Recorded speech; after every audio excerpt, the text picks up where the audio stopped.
mal espíritu de su escondrijo o de alguno de sus escondrijos, a fin de poder reconocer su acción y al mismo tiempo, una vez reconocida, vencerlo con el misterio de la cruz pascual. Es decir, estamos todavía en el tema del combate espiritual y propiamente espiritual. Muchas veces se habla de discernimiento espiritual y en realidad no se trata más que de un acto de prudencia. El discernimiento espiritual se refiere a la acción del Espíritu de Dios, el espíritu del mal y la propia libertad. En el caso del combate espiritual, se trata también de un combate en el cual entran en acción diferentes espíritus. Y el enemigo, evidentemente, es el mal espíritu, el diablo, Satanás. Algunos pensarán, ¿por qué hablar de esto hoy? Y tengo dos respuestas. La primera respuesta es: tardé 45 años en hablar de esto. Y como yo estoy próximo al fin, me parece que en algún momento había que decirlo. Y segundo, las circunstancias socioculturales que estamos viviendo me parece que reclaman una palabra sobre este particular.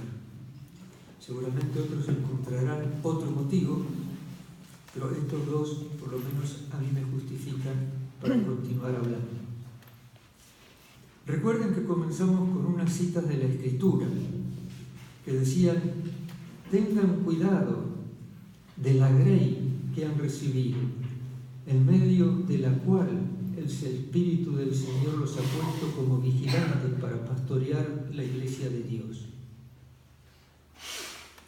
Que nadie los engañe con vanas razones, pues por eso viene la ira de Dios sobre los rebeldes.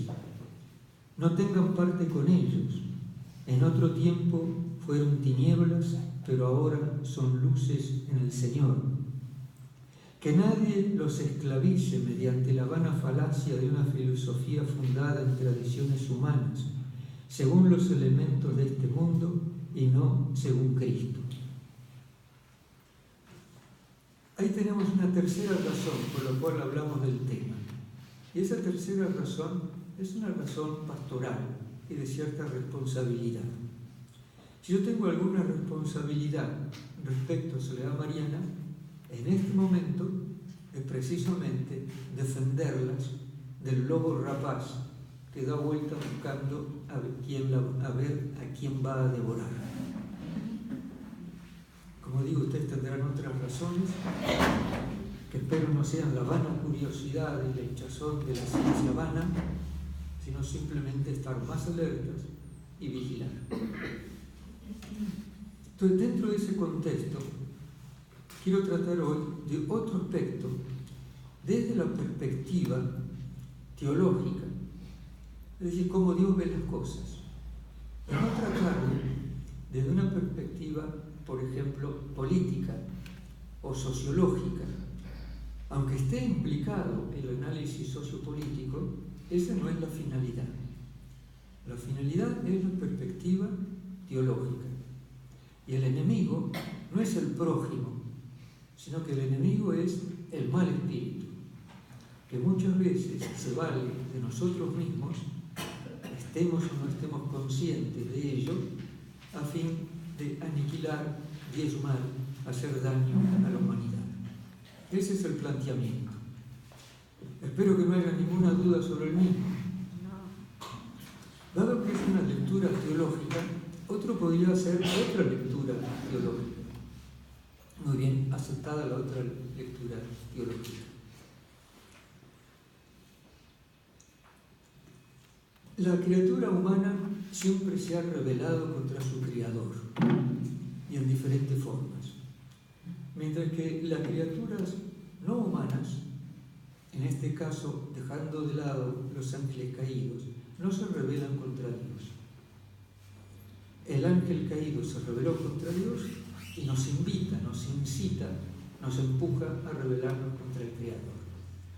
Por ejemplo, en la historia reciente, el ateísmo niega la existencia de Dios. El materialismo niega la dimensión espiritual de los seres humanos. ¿Quién es el que niega y trata de liberar de las exigencias del propio cuerpo, en rebelión contra el creador de la naturaleza humana? Grosso modo, podríamos decir que es una ideología que se ha ido configurando a lo largo de varios años y que hoy día ya tiene una forma bastante fácil de discernir. Y me refiero a la ideología de género. Una ideología, en pocas palabras, es un corsé mental, falaz e impositivo. Esto significa que el ideólogo está encerrado en un conjunto de ideas que tienen algún tipo de error, de ahí lo falaz, y que al mismo tiempo, con diferentes ayudas y mediaciones, trata de imponerse. Por supuesto que a cualquier feminista de género, si yo le digo ideología de género, me va a decir que eso no existe. Eso es una afirmación de un enemigo del feminismo, de un retrógrado, de un medievalista, etcétera, etcétera, etcétera.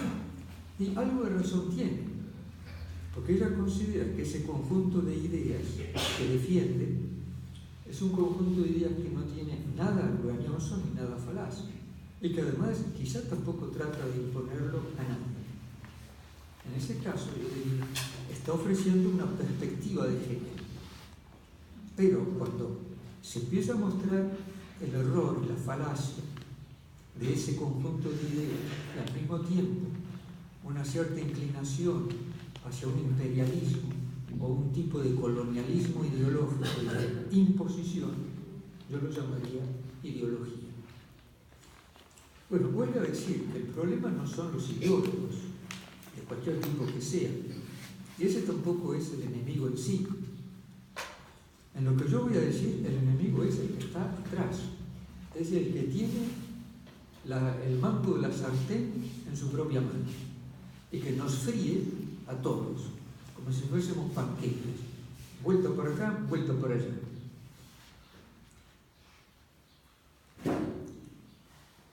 Un principio básico de la educación es el autoconocimiento. Conócete a ti mismo. En muchos países de Europa, ese principio es un principio elemental de educación. Se ha transformado en recréate a ti mismo.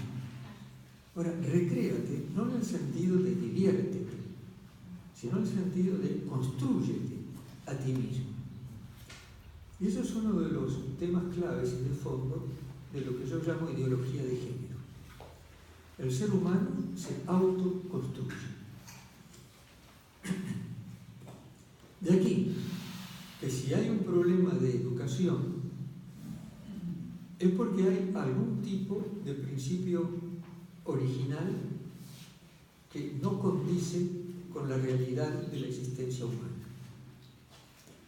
Nuestra posibilidad de modificarnos es limitada y la posibilidad de crearnos originalmente es absolutamente nula o imposible. Tendría ahora que hacer la historia de esta ideología. Pero claro, sería larguísimo, ¿no? Habría que empezar por los años 50. Para algunos, los temas de los años 50 vienen de tan lejos que es como hablar del Imperio Romano, ¿no? Del siglo III y las persecuciones de Nerón. Y luego habría que ir desarrollando la historia hasta el momento presente para comprender cómo hemos llegado a nuestro hoy. Pues si bien es imposible hacer toda la historia, por lo menos nombrar algunos hitos, acontecimientos, personas que contribuyeron a lo que hoy llamamos ideología de género, de alguna manera. Hay un libro que se llama El segundo sexo. No sé cuántos han leído el libro. Se precisa bastante paciencia porque es bastante largo. Pero es realmente un libro muy bien escrito, bastante bien documentado, aunque luego algunos de esos principios sean un tanto falaces. La autora es una francesa, Simone de Beauvoir. Ahora sí preguntaron a la persona el título del libro y el libro en sí. Ella tiene una frasecita al inicio de una de las secciones del libro, que es la frasecita que es su historia. La frasecita es: no se nace mujer, se llega a ser. Por supuesto que tiene también su equivalente, que a ella no le interesa. No se nace varón, se llega a ser. Ahora, ¿qué es lo que está diciendo? Lo que está diciendo es que la identidad femenina es producto de la cultura y de las sociedades, y no es producto de la naturaleza humana o de la biología. Es eso lo que está diciendo. Ahora, empujado al extremo, este principio termina anulándose el dato de la naturaleza, y todo es cultura. Ahora, lo curioso de la buena Simone de Beauvoir, una persona realmente brillante, ¿no?, es que su vida no condecía con su enseñanza. Ella formó una pareja con un filósofo existencialista, Sartre, Jean-Paul Sartre. Al mismo tiempo tuvo un amorío con un norteamericano, un tal Nelson. Al mismo tiempo tenía también otra relación de pareja muy comprometida con una alumna, una relación lesbiana. Y en la relación con Nelson realmente era llevada por la oxitoxina, ¿no? Era eso lo que lo impulsaba, más mujer no podía llegar a ser. Y al mismo tiempo estaba negando en sus escritos la naturaleza. Cuando se publicaron las cartas suyas a Nelson, son todas cartas de amor, y digamos también una obra de arte, desde el punto de vista literario, muchos feministas radicales dijeron: bueno, a fin de cuentas Simone no vivía lo que decía, porque postulaba esto, pero su vida iba por otro carril, ¿no? Bueno, esto no quita nada a la persona, porque todos tenemos algún tipo de ambigüedad. En el de ella se daba entre doctrina, afirmaciones y luego su vida real. Con lo cual, la vida real mostraba que la biología contaba. Y su teoría mostraba de que había algo que no funcionaba. Hay luego otro autor importante, un judío marxista alemán, que tuvo que dejar Alemania en la época de Hitler, se fue a Estados Unidos, se convirtió en un filósofo de la política, profesor en 4 universidades, terminó finalmente en San Diego, California, y también escribió un par de libros que contribuyeron a una revolución social, que se llama la Revolución Juvenil del año 68, que comienza en Francia, continúa en Estados Unidos y luego se va propagando en diferentes maneras. Y el libro era Eros y Civilización. Su postulado era muy sencillo, ¿no? El Eros está condicionado por la civilización. Y luego otro libro, El hombre unidimensional. El hombre unidimensional es el hombre que ha sido captado por la sociedad tecnológica. Y hay que liberarse de la sociedad tecnológica. Y al mismo tiempo hay que modificar la civilización para liberar a Dios. Esos serán sus postulados. El mayor detalle, las ideas que nos interesan de sus 2 obras serían estas. ¿Cómo se llama? Se llama Herbert Marcuse. Son nombres que los hemos escuchado porque flotaron en el aire durante muchos años, ¿no? Lo que pasa es que no lo asociamos con el fenómeno que tratamos de historizar y tampoco con los títulos de sus obras.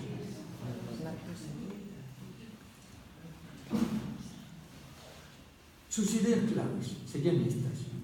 La heterosexualidad, el hecho de ser varón o mujer, es una imposición represora de la cultura dominante.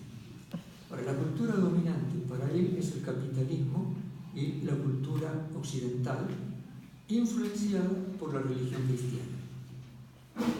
Y todo esto con fines reproductivos. Es decir, la sociedad tecnológica favorece la familia y la reproducción para poder tener más mano de obra. El remedio a esta situación es simple: nuevas formas de sexualidad alternativa, aun aquellas que la sociedad dominante considera perversas. Solo así se podrá subvertir el orden establecido. Y en este caso, los pervertidos y las pervertidas serán los nuevos proletarios que harán la revolución social. Esa sería la síntesis del pensamiento de Herbert Marcuse. Aparece luego un médico neozelandés que, siguiendo con todas estas doctrinas, trata de demostrarlas científicamente. Este señor se llama John Money.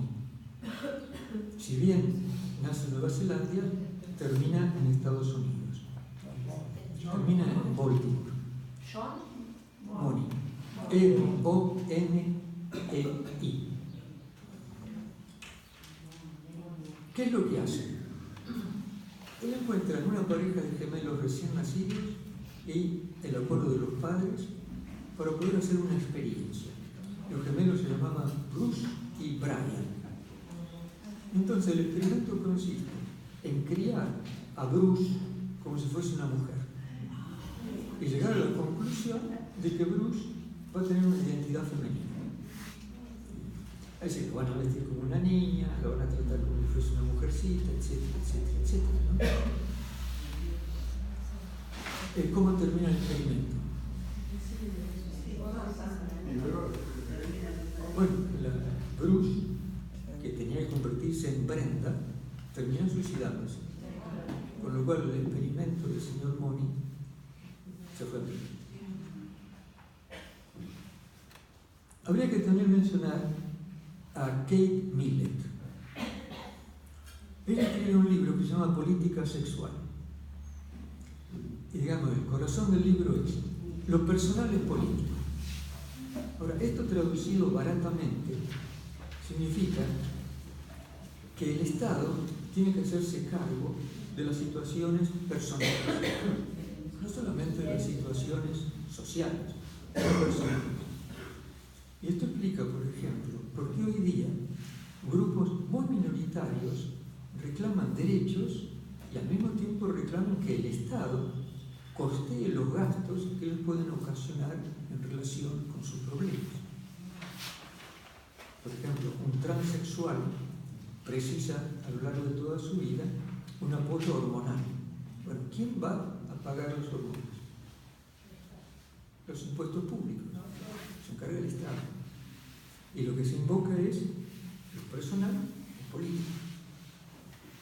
Estoy diciendo lo que es la lectura práctica, concreta, etcétera, de ese axioma. ¿Qué año es? ¿Cómo?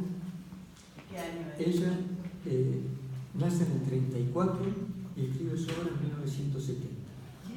¿Cómo se llama? Kate Millett. Catherine Millett. Para los amigos, Kate. Ella hace una tesis doctoral en la Universidad de Columbia, en Estados Unidos, y esa tesis dio un fuerte impulso a todas las teorías de género. Curiosamente, en Columbia había enseñado Herbert Marcuse. Si seguimos así la historia, llegamos a otra señorita llamada Shulamit Firestone. Y Shulamit. Escríbanlo como quieran, porque es la transcripción del hebreo. No hay que preocuparse. Firestone. Ella escribe en el año 70 La dialéctica del sexo. Y ahí sí que detalla un cierto programa revolucionario feminista. Realmente bien pensado. Primer punto: suplantar y abolir la reproducción femenina por medio de técnicas de reproducción artificial. Segundo, legalizar el aborto. Tercero, asumir la economía socialista a fin de dar independencia económica a la mujer. Ya no es el varón que tiene la guita en el bolsillo, ¿no? Tercero, acabar con las distinciones varón-mujer, adulto y niño. Punto siguiente, liberar a la mujer y al niño a fin de que puedan hacer lo que ellos quieran con el propio sexo. No hace falta decir que con este programa se intenta destruir la familia tradicional, así como existe en Occidente. Bueno, estas mujeres que he mencionado tienen algo en común. Y lo que tienen en común es un problema con la familia tradicional. Luego, favorecen de alguna manera el aborto, indirectamente, pero a veces explícitamente, la pedofilia y el incesto. Aún Simone de Beauvoir, en un caso de unos pedófilos que habían sido penados por la ley, ella escribe una columna periódica para decir tanto lío por lo poco que hicieron estos, de ser de broma. Y al mismo tiempo tenían relaciones lesbianas, todas ellas. Esto no les dice nada que filosóficamente pueden haber sido geniales. Y además podrán estar en el cielo, por supuesto. Es curioso que también en todas estas personas que he mencionado hay una cierta influencia del marxismo. Es decir, es claro en el caso de Firestone, hay un programa de revolución social a fin de subvertir la sociedad. Eso es clarísimo. Y hay otras influencias. Si retomamos la historia en Francia, hay un médico que tenía un libro, La vida ante todo. No sé si lo mencioné ayer. Pierre Simon. Pierre Simon es el asesor de Simone Veil cuando se aprueba la ley del aborto en Francia en 1975. Al mismo tiempo, Pierre Simon era el gran maestro de la gran logia masónica de Francia. Bueno, curiosamente, ¿no? Marxismo socialista y masonería liberal occidental se dan de la mano cuando se trata de temas valóricos. Pero los temas valóricos son los temas sociales y culturales. Y se separan cuando se trata de temas económicos laborales. Pero en el Parlamento están unidos en unos temas y son libres para opinar diferentemente en otros temas. Y todo eso en nombre de la libertad, al mismo tiempo de la fraternidad de la logia. Para mostrar un poco la influencia marxista de esto que estoy diciendo. Los encuentros nacionales de mujeres en nuestro país y luego las marchas con las cuales se cierra el encuentro. ¿Alguien sabe lo que sucede normalmente en los últimos años en esas marchas? Tú lo has dicho. Violencia. Bueno, atención, no son todos los miembros de la marcha, pero hay grupos radicalizados que actúan de forma muy violenta y quizá desprestigian todo lo que pueden estar reclamando justamente muchas de las mujeres que están en la marcha. Ahora hay una marcha, me parece, o un encuentro muy fuerte en el sur. Siempre hay.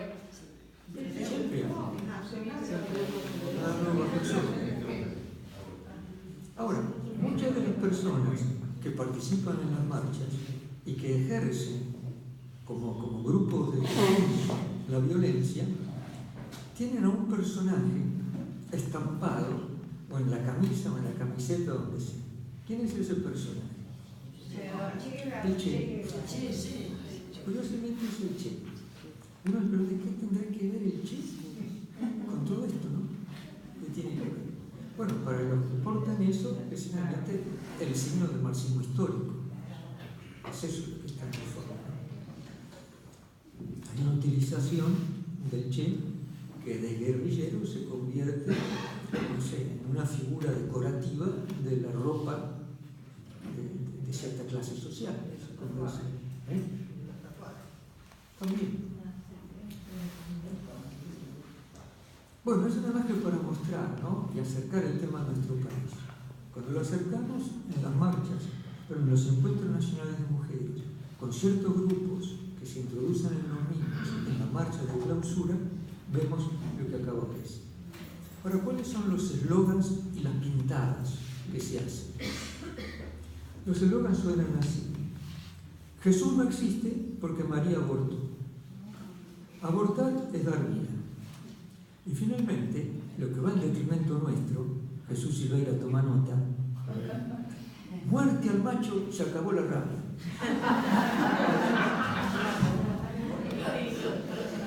Quiere decir que además de haber algo en relación a la familia, hay algo en relación al varón. Ahora, si matan a todos los varones, créanme que se acaba la especie humana. Podamos ser unos desgraciados, unos atorrantes, todo lo que quieran, pero si nos matan, va en detrimento de la humanidad. No se falta hacer. Esa es la realidad.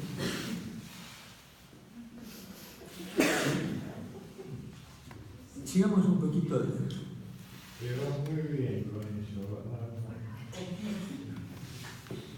Un poquito para adelante. ¿Por qué este conjunto de ideas, esta perspectiva antropológica, de repente alcanza un nivel cuasi universal? Porque algo que se va desarrollando poco a poco, no se nace mujer, sino que uno va siendo mujer, o no se hacen mujeres, etc. Porque de repente hay un boom y encuentra una plataforma de apoyo, lo cual se generaliza a una escala mayoritaria. Es muy sencillo. Esto se lo debemos a las Naciones Unidas y a algunas de las comisiones de las Naciones Unidas y a algunos de los encuentros generales de las Naciones Unidas. Ahí habría que hablar de la conferencia del Cairo y la conferencia de Pekín. En la conferencia del Cairo el tema era simplemente demografía, pero ese era el título, pero se convirtió en otra realidad. Y en la conferencia del año siguiente el tema era la mujer, pero se convirtió en otra realidad. Estamos en 1994-1995. En la conferencia del Cairo aparece un documento de trabajo muy discutido y que ocasionó muchos problemas. Y el problema principal era el lenguaje equívoco. Equívoco quiere decir un lenguaje que no se sabía bien lo que significaba. Si yo digo pared, todos saben que se trata de eso que está ahí. Si yo digo micrófono, eso es un lenguaje unívoco. Un lenguaje equívoco, yo digo verde y nadie sabe si se trata de pasto, si se trata de unos zapatos de color verde o si se trata de un pájaro que tiene las alas de color verde. Y así se podía continuar. Es lo oculto que decía pasar. Lo oculto. En estos casos había realidades ocultas a través de un lenguaje. Por ejemplo, salud reproductiva. Si yo, cuando estudiaba veterinaria, me decían salud reproductiva, yo pensaba lo que pensaría Federico. Yo pensaba, bueno, ¿cómo hacer para que el rebaño esté sano, para poder facilitar los nacimientos, que los terneros inseminados o fecundados no sean desproporcionados en relación con el volumen de la vaca o de la vaquillona, para que pueda parir fácilmente? Salud reproductiva, ¿no? Pero lo que estaba en el fondo era simplemente contracepción. Ahora, si se decía contracepción, iba a haber un rebote. Entonces, salud reproductiva. Derechos reproductivos. Bueno, uno pensará lo mismo, ¿no? Bueno, se tratará de que toda mujer pueda tener hijos sanos y ayudarlas en la creación de la familia, etcétera, etcétera, ¿no? Pero no era eso el sentido. Redefinición familiar. ¿Qué significa redefinición familiar? Bueno, significa diferentes formas de familia. un varón y una mujer, 2 varones, 2 mujeres, una sola mujer, un solo varón. Y si se habla de familia y es un solo varón, que evidentemente pueda adoptar y tener un hijo adoptivo, una hija adoptiva. Bueno, etc. El presidente de la asamblea fue un africano de Ghana. Pero lo interesante del personaje es que era el presidente de la Federación de la Planificación Familiar, la IPP, que entre paréntesis todo el mundo lo conoce por sus cadenas abortivas. Ya está en Argentina, ¿no? Antes de la aprobación de la ley de penalización del aborto, ya está en la Argentina instalada. Y es el presidente. Entonces, conclusión, se creó un gran conflicto en esas 2 conferencias. Y un poco la cabeza de la oposición al documento de trabajo fue el Papa Juan Pablo II, que en ese mismo contexto escribe una carta encíclica que se llamó Evangelium Vitae, es decir, la buena noticia de la vida, justo en ese contexto. Y antes de la conferencia de Beijing, después del Cairo, y también antes del Cairo, se puso en relación con todos los países, por medio de enunciaturas, con todos los países del tercer mundo y con el mundo islámico. Hicieron una coalición. En el caso del Cairo, el que encabezaba la delegación en las postulaciones de los nuevos derechos era el presidente Bill Clinton. Ustedes conocen a su mujer, ¿no? Hillary. Bueno, Hillary es muy conocida por sus planes abortivos y otra serie de cosas. Y Bill me parece que es un pobre desgraciado al lado de Hillary. Me parece. Pero por eso nadie lo vota. Por eso nadie lo vota.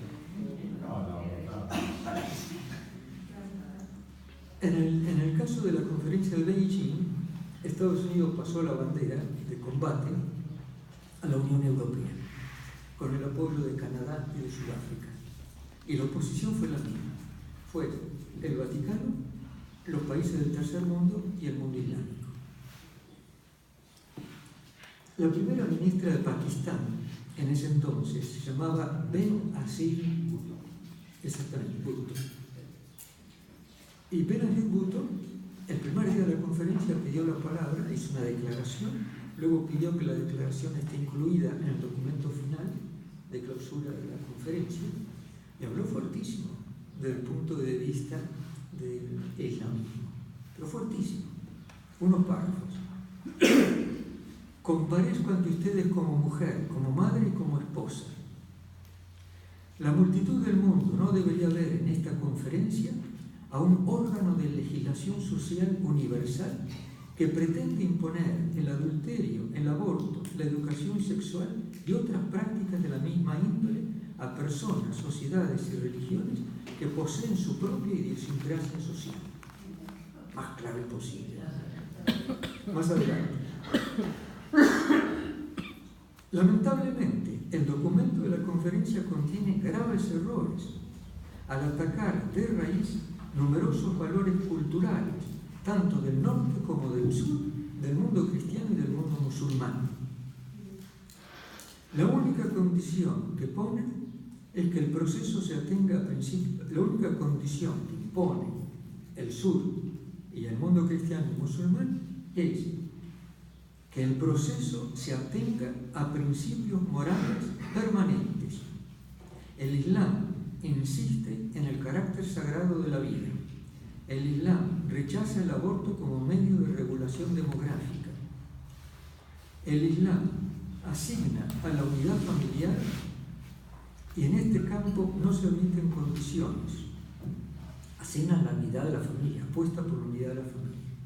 El Islam tiene por ideal una vida armoniosa cimentada en la fidelidad conyugal y en la responsabilidad de los progenitores. Permítanme declarar categóricamente que la familia tradicional es la unión santificada por el matrimonio, etc. ¿Saben lo que pasó con la señora Bhutto? 2 años después la asesinaron en un atentado. Uno puede sospechar algo de eso. Bueno, ¿qué pasó con la delegación argentina, la nuestra? ¿Qué pasó en ese entonces? El presidente era Menem, se gobernaba el Partido Justicialista. Ahora no tengo el nombre del representante de la delegación. Pero lo que pasó fue esto. Aceptaron globalmente el documento final y la plataforma de acción, globalmente. Pero, en esos peros, se detalla toda una serie de puntos que más o menos dicen esto. No, más o menos, dicen esto. La República Argentina acepta el principio invocado, pero teniendo en cuenta que la vida existe desde el momento de la concepción. Y desde ese momento la persona, en su dimensión única e irrepetible, goza del derecho de la vida, siendo este fundante de todos los otros derechos individuales. La República Argentina acepta el párrafo quinto, teniendo en cuenta que si bien la familia puede tener distintas formas, en ningún caso puede alterarse su origen y fundamento, que es la unión entre un varón y una mujer, de la cual se derivarán los hijos. La República Argentina no puede admitir que en el concepto de salud reproductiva se incluya el aborto ni como servicio ni como método de regulación de la fecundidad, etc. ¿Esto es en Beijing? No, Ese es el de Beijing. Eso es en Beijing. Esto lo pueden encontrar, busquen en Google Naciones Unidas, documento, conferencia de Beijing, etc. Plataforma de acción, ahí está el documento. Magdalena Virginia Sucre era una de las ¿Cómo? representadoras. Creo que la que estaba, si no me equivoco, Josefina Figueroa, la filósofa. Ah, Puede ser. claro. Perdón, esto no era Beijing, esto era el Cano. Pero las dos cosas están muy unidas, porque es el mismo programa que se trata de imponer. O sea, está muy unido. Estamos 94, 95. El Papa está concluyendo y haciendo pública su encíclica Evangelii Vitae. Está todo el mismo tiempo. Entonces, el Papa nombra a una profesora de Harvard,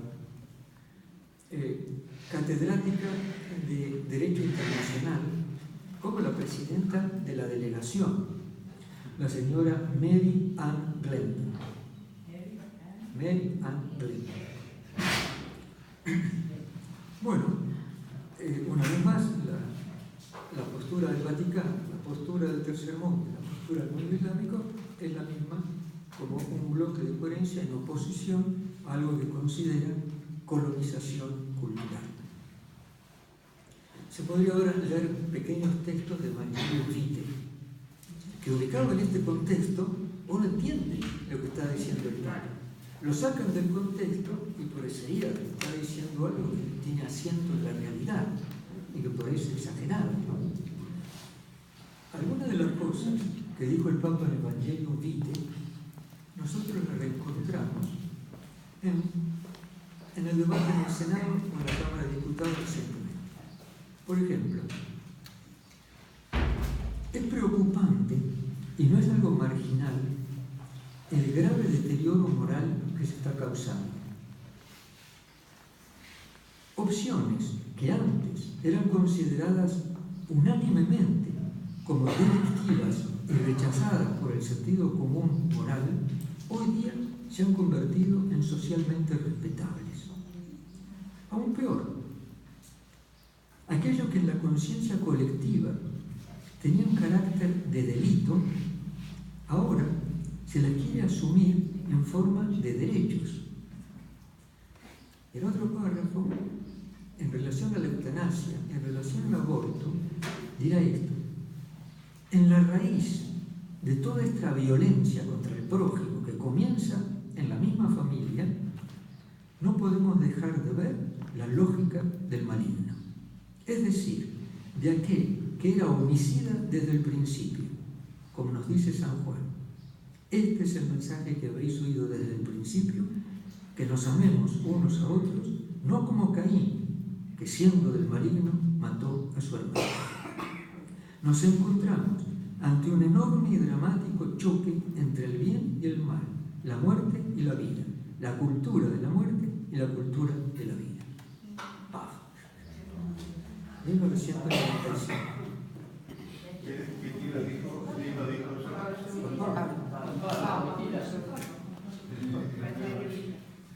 Bueno, de vuelta.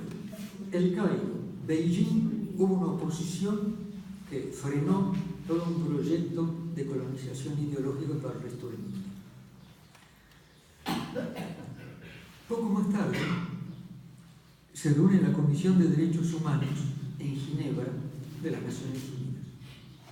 Y ahí el caballo de batalla era nuevos derechos sexuales a agregar a la Carta de los Derechos Humanos, que fue del mismo origen de las Naciones Unidas, del año 47. Acá, nuevos derechos. Bueno, algunos de esos nuevos derechos pasaron. Y por supuesto que luego han sido implementados por ciertas agencias de las Naciones Unidas hasta el día de hoy, como por ejemplo la UNESCO, que es la Organización de la Cultura, la UNICEF, que es para la protección de los niños, y la OMS, que es la Organización Mundial de la Salud, como portadores de estas ideas. Perdón, Bernardo, ¿qué año fue lo de los nuevos derechos? A ver si lo tengo. No lo tengo en este momento. Pero fue 70 y pico, hasta el inicio de los 70. No, perdón. No, 97. 97. Ginebra 97. Bueno, esta historia nos ayuda a comprender algo, ¿no? O sea, de dónde venimos, hacia dónde vamos y a dónde vamos a continuar. Si se continúa en la misma línea. Entonces, fíjense, algo que comenzó bien, perspectiva de género, en el momento actual se ha convertido en una dictadura totalitaria, llamémosla de género, para indicar que hay una continuidad. Ahora, es muy probable que las primeras feministas que reclamaban derechos sociales, el voto, igualdad de sueldos, jamás hubieran soñado de que iba a haber un desarrollo de ciertas cosas y que se llegase al momento presente. Estoy seguro que jamás hubieran pensado. Quizás ni siquiera Simone de Beauvoir hubiese pensado algo semejante. Esto significa que entran otros agentes que van enrareciendo la temática. En Filipinas, Francisco, y luego en Polonia, en su discurso al episcopado, hizo un parate, como suele ser, e improvisó. Y en Filipinas improvisó sobre colonización ideológica.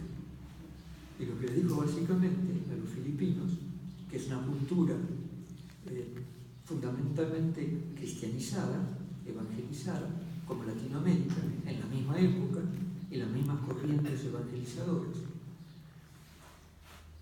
le dijo, hay un atentado contra la familia y eso no viene de Filipinas. Hay una colonización cultural, ideológica, etc.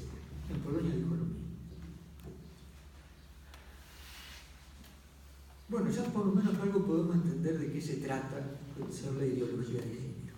Una perspectiva que se convirtió en una teoría, cuando ya tuvo una cierta forma de conjunto de ideas, que luego en una ideología, por algunos elementos falsos o no correspondientes a la realidad, y con un cierto imperativo de imposición.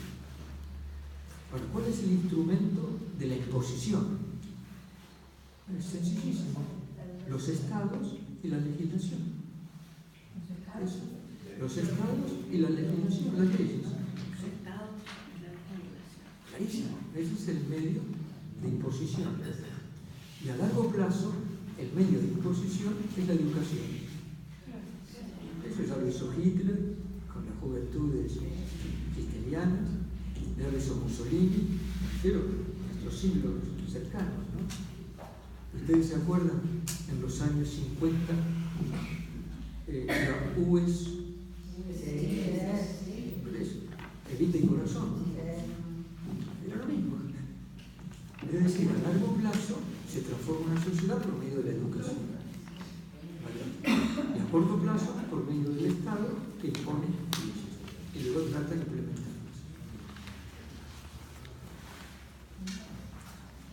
Bueno, no sé si lo que voy diciendo sueña algo del otro mundo, del planeta Marte, o lo tenemos más cerca. Se va acercando. Cuando uno trata de ver un poco el panorama internacional,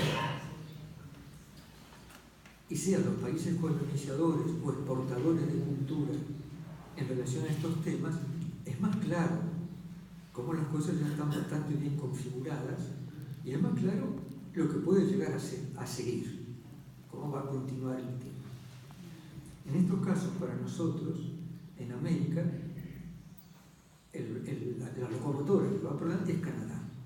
No me refiero al Canadá francés, me refiero al Canadá sajón, en la gran mayoría del Canadá. Hoy día un pobre canadiense francés lo paran en la frontera y le hacen 1000 interrogatorios antes de poder entrar en Canadá. Mi secretario, que era un Canadá del Quebec, me dice: es el colmo. Cuando voy a mi propio país tengo que subir todo un interrogatorio, etcétera, para poder entrar al país. Dentro de poco me van a imponer el juicio.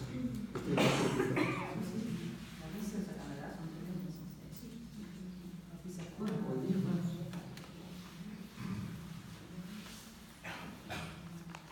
¿Y vamos a parar? Sí, pensaba